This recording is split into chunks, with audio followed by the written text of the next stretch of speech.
નમસ્કાર, ગુજરાત ફર્સ્ટ ન્યૂઝમાં આપનું સ્વાગત છે।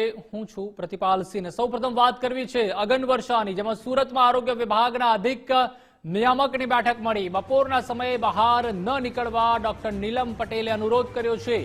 આરોગ્ય વિભાગના અધિકારીઓને અગમચેતીના પગલાં લેવા પણ સૂચના આપવામાં આવી છે। હીટ સ્ટ્રોકથી રક્ષણ માટે સાવચેતી એ જ સલામતી, તેવું ડોક્ટર નીલમે જણાવ્યું। ગઈકાલે રાજ્યભરમાં હીટ સ્ટ્રોકના 224 કેસ આવ્યા હતા। લીંબુ શરબત, ઓઆરએસ પોતાની સાથે રાખવા પણ ખાસ અપીલ કરાઈ છે। દિવસમાં 3 થી 4 લીટર પાણી પીવું પણ હિતાવહ છે। બસ સ્ટેશનો પર પાણી, ઓઆરએસની વ્યવસ્થા કરવા માટે પણ જણાવ્યું છે। ભિક્ષુકોને શેલ્ટર હોમમાં ખસેડવામાં આવ્યા છે। અત્યારે ક્લાઇમેટ ચેન્જની રીતે જોઈએ તો ટેમ્પરેચરનું પ્રમાણ ખૂબ જ વધારે થઈ રહ્યું છે।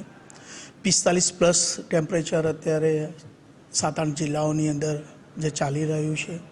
પરિણામે ચોક્કસ કેસોમાં વધારો થયો છે કે હીટ રિલેટેડ ઇલનેસ અને હીટ સ્ટ્રોકની રીતે કેસોની અંદર વધારો જોવા મળી રહ્યો છે।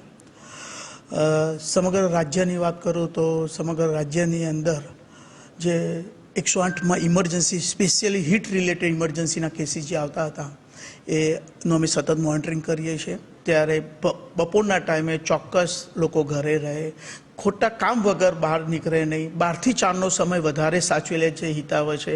અને એટલા માટે સરકારશ્રીમાંથી મજૂરી કામ પણ 12 થી 4ના ટાઈમમાં ન કરવા માટેનું સૂચન કરવામાં આવ્યું છે કે જેથી મજૂરોને પણ આરામ મળી રહે।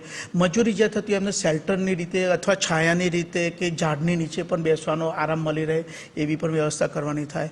લોકો બહાર અનિવાર્ય સંજોગોમાં જવું પડે તો લીંબુ શરબત, પાણી પોતાની પાસે રાખે, ઓઆરએસનું પાણી, લીંબુ શરબત, ખાંડમીંડું નાખેલું પાણી અથવા પાણી એટલીસ્ટ પણ, અને દિવસમાં ઓછામાં ઓછું 3 થી 4 લીટર ચોક્કસ પાણી દરેક જણ પીવે।